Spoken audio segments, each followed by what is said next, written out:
Hi friends, పనస గింజలండి. పనస గింజలు ఉడకబెట్టి ఇలా పొట్టు, వీటికి ఉన్న పొట్టు తీసేసాను. తీసేస్తే ఇలా వచ్చేసాయి ఉడకబెట్టిన గింజలు. వీటిని చిన్న చిన్న ముక్కలుగా కట్ చేసుకోవాలి. ఆయిల్ వేడెక్కిందండి.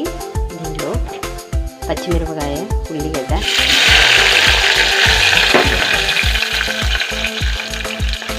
కొంచెం జీలకర్ర,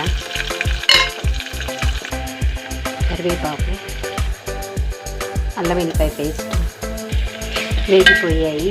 తాలింపు పనస గింజల్ని ముక్కలుగా చిన్న చిన్న ముక్కలుగా కట్ చేసుకోవాలి.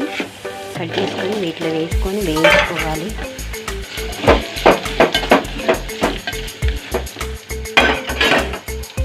కొంచెం నూనెలో మగ్గనిచ్చి, సన్న సెగన మగ్గనిచ్చి, ఇవి నూనెలో మగ్గిపోయాయి. దీనిలో టమాటా వేయాలి. టమాటా వేసి పసుపు వేసుకొని కలుపుకోవాలి. మగ్గిపోయింది. పచ్చిమిర్చి ఆల్రెడీ వేసాం కాబట్టి కొద్దిగా కారం, కొద్దిగా ఉప్పు, సరిపోకపోతే మళ్ళీ వేసుకోవాలి. ఉప్పు కలుపుకోవాలి.